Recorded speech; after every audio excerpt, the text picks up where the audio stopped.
जे ना है सुधरी वो चल जाए भीतर, चलेला जब चाप के बाबा के बुलडोजर। वाह भाई। इसलिए जो जिस भाषा में समझे ए तमाम प्रपंचते ता सतैव भजाम्य हम, भगवान कहते हैं जो माहौल बनाया जा रहा है देश में, कह रहे हैं कि वो भाईचारे को खत्म करने का जो बिल है वो पारित हुआ है सर। भाईचारा कब था हमको बता दीजिए। जो भी इस इतिहास को जानता है हमेशा हिंदू चारा ही बना है, भाई कभी रहा ही नहीं है। भाई वहाँ तक है जहाँ तक उनकी चलती नहीं है। जिस दिन चलने लगी वो भाई नहीं, फिर वो कसाई वाला काम चालू कर देते हैं, कहीं कुछ नहीं है। सनातनियों को जागना पड़ेगा, हिंदुओं को जागना पड़ेगा, एक होना पड़ेगा।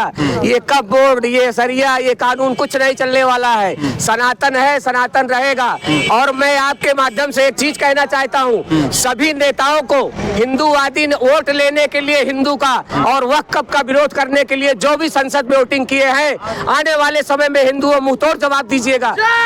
क्यों कि वोट लेंगे हिंदू का और समर्थन करेंगे वक्फ वोट का, ये बिल्कुल गवारा है। हिंदुओं को, हमारे वोटों को ये ठगने का काम किया है। जिसने भी वोट दिया, 232 लोगों ने समर्थन दिया, उसमें हिंदू नेताओं ने दिया है। कौन सी पार्टी के नेता हम नहीं समझ रहे, सनातन को खत्म करने में लगे हैं। भाई हम सनातनी है, हिंदुस्तान हमारा आज नहीं सदियों। जिन्होंने वोट दिया वो खुद को भी सनातनी बताते हैं, कहते हैं मैं भी सनातनी हूँ, लेकिन सनातनी जो रहता है भाईचारा कायम कर। कौन सा काम किया सनातनी का वो जाके विरोध करने का।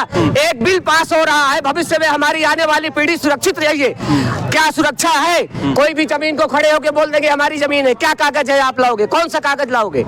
आज हिंदू जो है वोट समझ के वही राजनीति करेगा जो धर्म के साथ होगा। जो धर्म के साथ नहीं है, मैं सभी हिंदू भाइयों से कहता हूँ इनको डांट के दरवाजे से भगाइए, क्योंकि बहुत कोई वोट नहीं है। या इस देश में समान नागरिक संहिता कानून लगना चाहिए। अच्छा, लेकिन वो तो कहते हैं हमारा सबके लिए समान कानून अलग हुआ है, मतलब उनके लिए कानून अलग थे, कायदे अलग थे, सब कुछ अलग था। वो कहते हैं कि जो वह वोट था वो हमारे हित में था और इसके हमारे मतलब एक हमारा अंक काट दिया गया है इसको हटा के। किसके हित में था? कोई छोटे मुसलमान, छोटे जो गरीब मुसलमान हैं उनको कुछ मिला है क्या? किसी के हित में नहीं है, ये सब नहीं मिला है। ऐसा एक चूतिया बनाने काम है। देखिए देश भर में सियासत गर्म हो चुकी है। जो विपक्षी दल हैं लगातार केंद्र सरकार के ऊपर निशाना साध रहे हैं। कैसे देखते हैं आप? क्या वो वोट जो उनको लग रहा है कि वह वोट पूरी तरह से खत्म हो रहा है, जबकि वह वोट में केवल और केवल एक कानूनी रूप से प्रोटेक्शन दिया जा रहा है, उसको कानूनी रूप से मजबूत किया जा रहा है। क्या लगता है आपको?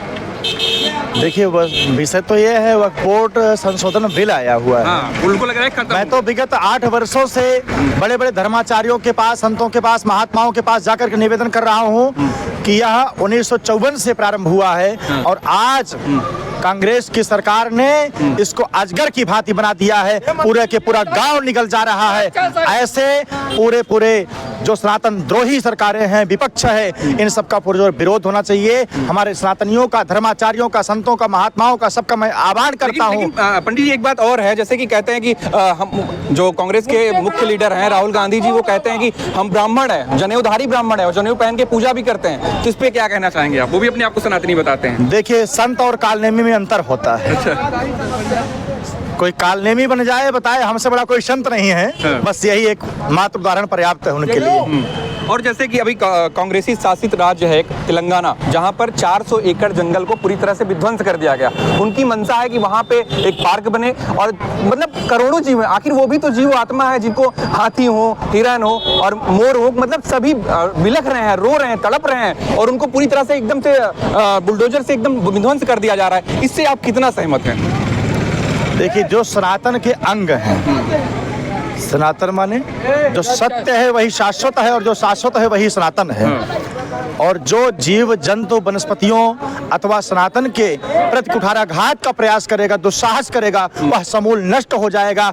इस धरती पर मैं खड़े होकर के कह रहा हूँ, ये पूज्यपात धर्मप्राता स्मरणीय धर्म सम्राट स्वामी करपात्री जी की भूमि है। और उन्होंने एक दिन 1966 में कांग्रेस को श्राप दिया था कि आने वाले समय में तुम्हारे वंश का खात्मा अष्टमी की तिथि को होगा, गोपाष्टमी की तिथि को होगा और आने वाले समय में एक शासक हिंदू, कोई सनातनी साधु इस देश पर राज करेगा। और धीरे धीरे उसका प्रमाण हम सबके सामने दिख रहा है। जो धर्मो रक्षतस्ता धर्मेव हतो हन्ति, ये तो धर्मस्ततो जयः। जहां धर्म होगा, जिसके साथ जो धर्म की रक्षा करेगा उसकी सदैव जय जयकार होगी। धर्म कुछ देर के लिए दब सकता है परंतु उसको कोई परास्त नहीं कर सकता है। उसको मिटाने का दुस्साहस करने वाले का समूल वंश, समूल पूरी पीढ़ी नष्ट हो जाएगी, इसमें कोई दो राय नहीं है। तो क्या लगता है कि जैसी मानसिकता चली आ रही है इनको, ये अपने विनाश की ओर बढ़ रहे हैं? निश्चित रूप से जो सनातन के साथ खिलवाड़ करेगा, जो सत्य है वही शाश्वत है और जो शाश्वत है वही सनातन है, और जो सनातन का 1,98,29,49,127 वर्ष व्यतीत हो गए हमारे सनातनवादी परंपरा को। बिल्कुल। और किसी को 25 वर्ष, 25,000 मतलब 2025 में खड़े हैं, कोई 1400 वर्ष खड़े हैं, 1500 वर्ष खड़े हुए हैं। ऐसे जो बरसाती मेढक की भांति उत्पन्न होते हैं और बरसात के में दिखते हैं और आने वाले समय में नष्ट हो जाते हैं। एक दूसरा उदाहरण, जैसे वृष्टि होती है तो कुछ बुलबुले उत्पन्न होते हैं और जैसे धीरे से बुलबुले नष्ट हो जाते हैं। ये सब पंथ मजहब जितने भी हैं सब धीरे धीरे समाप्त हो जाएंगे, और सनातन था, सनातन है और सनातन रहेगा। जो सनातन पर कार्य करेगा वह सदैव सनातन उसकी रक्षा करेगा। जो धर्म की रक्षा करेगा, धर्म उसकी रक्षा करेगा। जो धर्म का हनन करने का प्रयास करेगा, धर्म उसका समूल नाश कर देगा। आने वाले समय में आप कांग्रेस और समाजवादी पार्टी को कहाँ देखते हैं? देखिए, पार्टी कोई भी होवे, वस्तुतः किसी विशेष पार्टी के लिए बोलना तो कोई ठीक उचित बात नहीं है, परंतु सबको विदित है कि कौन राम भक्त है और कौन रामद्रोही है। तो जो राम का है वो हमारे काम का है, और जो मेरे राम का नहीं वो हमारे किसी काम का नहीं। तो आने वाले समय में जो राम से बैर करेगा, जो कृष्ण से बैर करेगा, जो भगवान काशी विश्वनाथ से, संभल में भगवान महादेव से बैर करेगा, आने वाले समय में वह रसातल में उसके स्थान होगा। इस तकलीफ किसी दूसरे से कम होती है जब अपना ही कोई भाई जयचंद पैदा हो जाता है, और उसमें कोई ब्राह्मण होकर करके, कोई यादव होकर करके, कोई क्षत्रिय होकर करके जब ऐसे लोगों का समर्थन करते हैं तब तकलीफ होती है। लेकिन धीरे धीरे लोगों को वास्तविकता पता हो रही है और धीरे धीरे लोग जागृत हो रहे हैं। आने वाले समय में इसका दुष्परिणाम इनको निश्चित रूप से भोगना ही पड़ेगा। जो हमारे महापुरुष हैं, महापुरुष चाहे सोहेल देव पासी होवे, चाहे महाराणा प्रताप होवे, चाहे वीर शिवाजी महाराज होवे, और चाहे कोई भी महाराजा हुए हो, कोई भी महापुरुष हुए हैं, जो भी महापुरुष हैं, महापुरुष किसी जाति का नहीं होता है, महापुरुष किसी बिरादरी का नहीं होता, किसी समुदाय के समाज का नहीं होता है। महापुरुष पूरे समूचे समाज के लिए, पूरे प्रदेश के लिए, पूरे देश के लिए, पूरे विश्व के लिए वंदनीय और पूजनीय। महाराज जी, आपने बहुत अच्छी बात कही कि महापुरुष जो है पूरे समाज के लिए होता है, लेकिन अभी जो सिलसिला चल रहा है, कुछ दिन पहले जब ये बात कही उन्होंने तो लगातार उनके जो सुमन है, सुमन के ऊपर, उनके घर पे ऊपर पथराव हुआ और मारपीट हुई, तमाम तरह के आक्रमण हुए। तो क्या लगता है, ये सही है कि नहीं सही है? भगवान द्वारिकाधीश श्री कृष्ण ने कहा, ए था माम प्रपद्यन्ते तां तथैव भजाम्यहम्। और हमारे वर्तमान के शासक राजा भगवत स्वरूप होता है। माननीय पूज्यपाद योगी आदित्यनाथ जी महाराज ने एक दिन अभी कुछ दिन पहले इंटरव्यू में कहा कि जो जिस भाषा में समझेगा उस भाषा में उसको जवाब दिया जाएगा।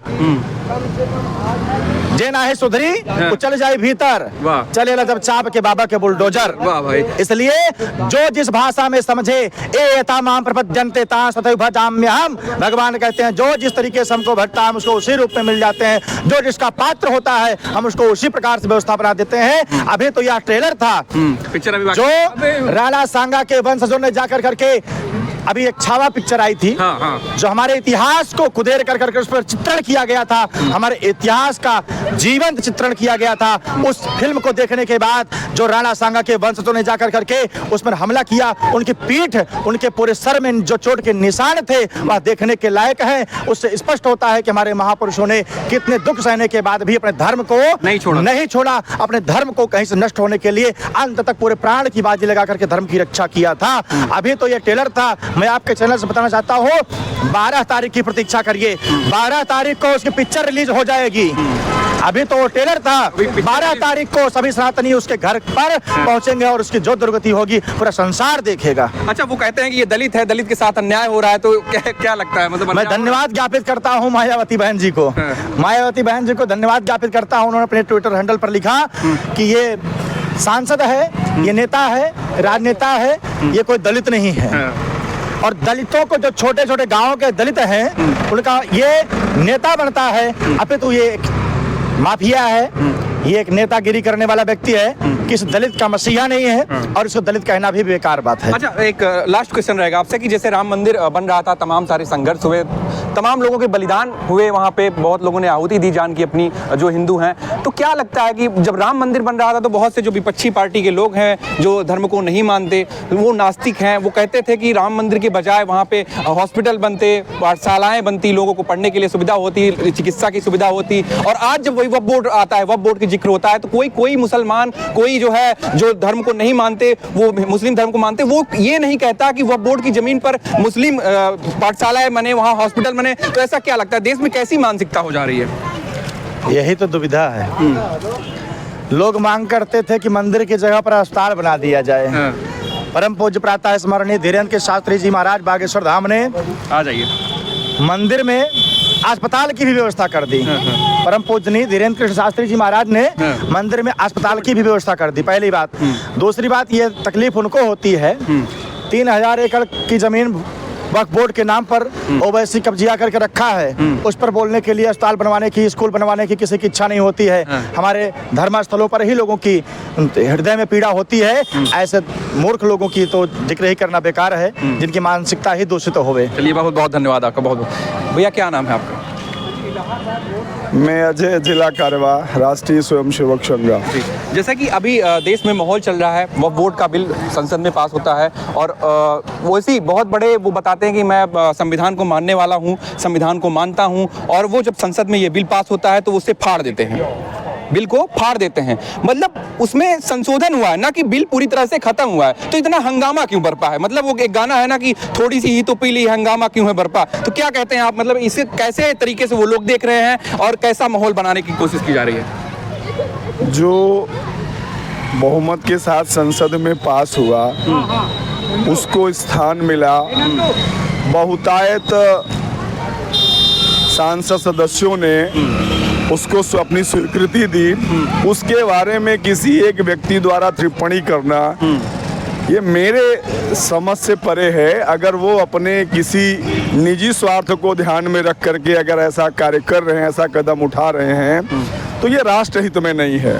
और जो कार्य राष्ट्र हित में है, अगर वो कार्य हो रहा है तो उसमें किसी को कोई परेशानी या कोई उसको किसी भी प्रकार का कोई दिक्कत नहीं होनी चाहिए। वो कहते हैं कि जो मुस्लिम समुदाय के लोग हैं उनका पैर काटा गया है, मतलब उनको विकलांग कर दिया गया है वक्फ संशोधन बिल ला करके।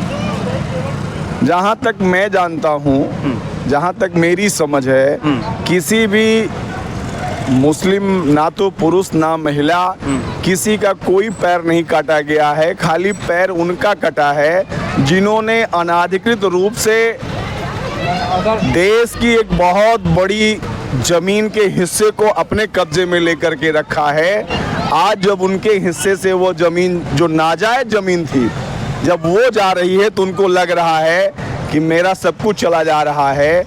और अगर उन्होंने गलत तरीके से हथियाया है, वो चाहे किसी व्यक्ति की ज़मीन हो या सरकार की ज़मीन हो, अगर उन्होंने गलत तरीके से लिया है तो ये न्याय हित में नहीं है। और अगर यह कानून उस ज़मीन को सरकार को वापस लौटाने की व्यवस्था सुनिश्चित होती है, किसी व्यक्ति को लौटाने की अगर सहमति मिलती है, तो निसंदेह एक अच्छा कदम है, सर्वमान्य कदम है। बहुत बहुत धन्यवाद, बहुत बहुत धन्यवाद।